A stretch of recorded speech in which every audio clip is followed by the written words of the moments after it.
هێژان بڕیارە 1 ملیۆن شت لێنداران لە هەرێما کوردستانی بهێنە چاندن ji bo ku bêjin çarçûveyekî keskatî ji ber vê tozûxulê bi taybetiya çend salên derbasbûyî de hetan ha li ser herêma Kurdistanê tê li xarûna verasta Iraqê û heta ji biyabanên Efrîqa û Siûdiyê bû herêma Kurdistanê bandora vê tozûxulê li ser herêma Kurdistanê kêm bibîtin û reja oksîjînê zêde bibîtin. Ev darên henê li ku derê dihêne çandin, proje çi ye, plan çi ye, çawa dê bihêne avdan û çavderîkirin. Derbarê vê pirsê ji hêjaya Helkewt Abdurrehman Rêveberê Giştiyê Baxdarî û Daristanan li Wezareta Çandiniyê ji Hewlêrê dipirsim. Gelek bi xêr hatin serçava. Bizanim projeyê wekî dest pê dikat.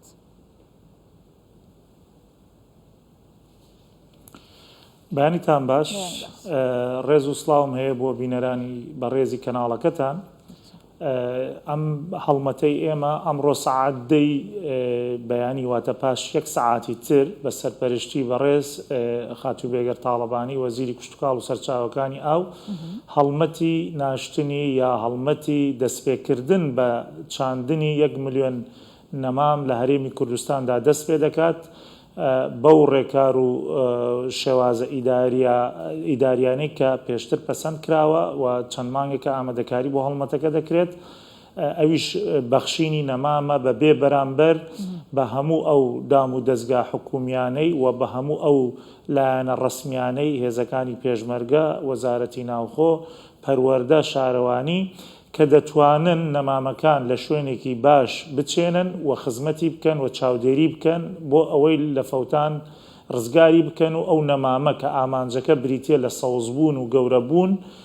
ئامانجەکەی خۆی بەدی بێنێت. بۆیە هەڵمەتێکی نیشتیمانی گرنگە لە چوارچێوەی سیاسەتەکانی وەزارەت و حکوومەتی هەرێمدایە کە گرنگی بە ژینگە و پاراستنی ڕوبەری سەوزایی و زیادکردنی ڕوبەری سەوزایی دەدات. ئەم هەڵمەتەش هاوکاتە لەگەڵ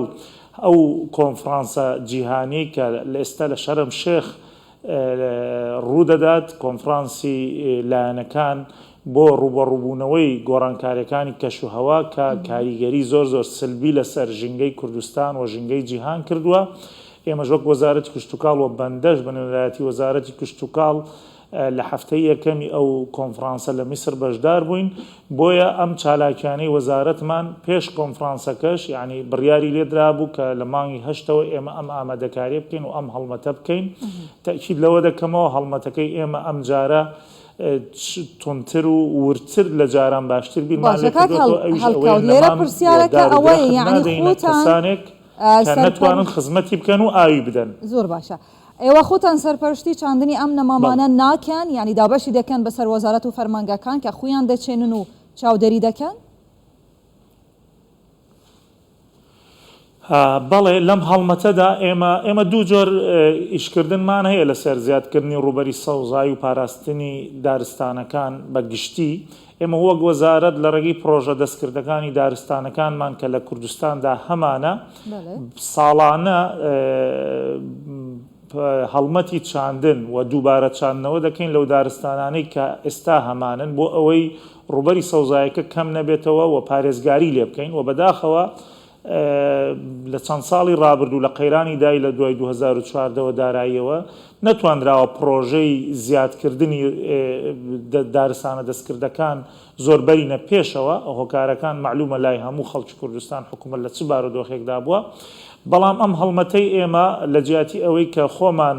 پرۆژەیەک بکەین و پاسەوانی بکەین و خزمەتی بکەین و ئاوی بکەین بۆ بە کەلتورکردنی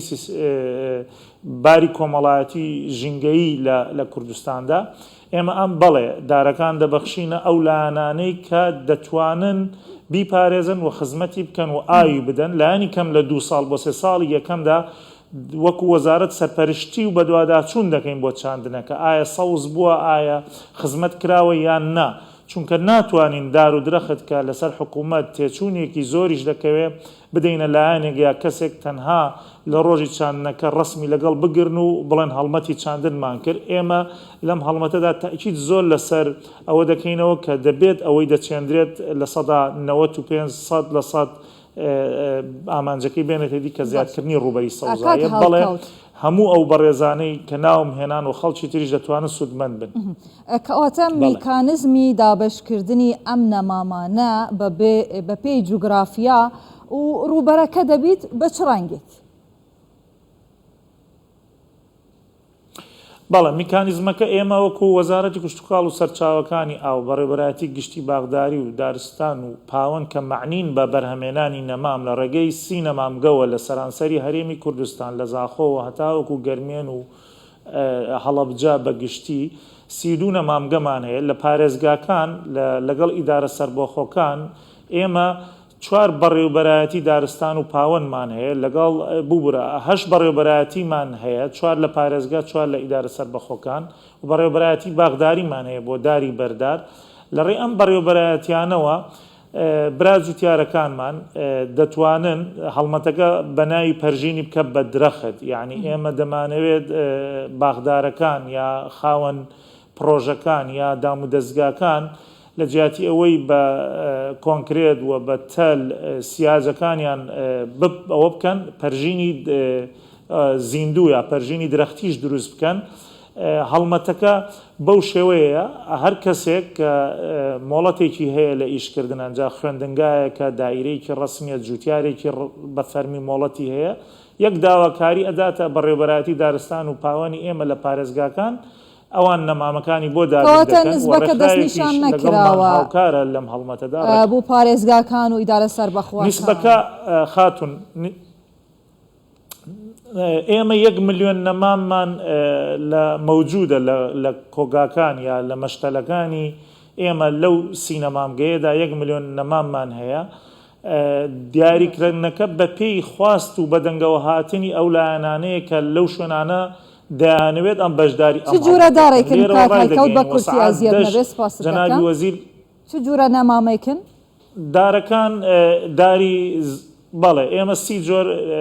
نەمام پەروەردە دەکەین لە ناو مەشتەلەکانماندا بەڵام دارەکان بە گشتی نەمامەکانمان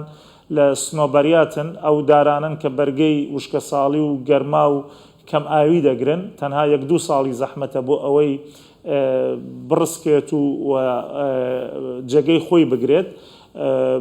دارەکانمان بەو جۆرن هەموو جۆرە دارەکانی تریشمان هەیە دەیان بەخشین بەڵام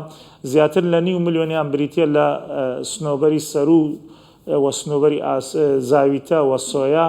کە ئەمانە دارێکن زۆر گرنگن لەگەڵ ژینگەی کوردستان و وەزارەتمان تەجروبەی هەیە لەگەڵ نەجاحەتهێنان و سەوزبوون و بەردەوامبوونی ئەم جۆرە دارانە ئێمە دارێک پەروەردە ناکەین لە وەزارەت تیجاری بێت و بەرگەی گۆڕانکاریەکانی کەشوهەوانە گەلێک سپاس هێژای هەلکەت عەبدوڕەحمان ڕێڤەبەرێک گشتیە باغداری و دارستانان و وەزارەتە چاندنیە تو هەر هەبی دەم باش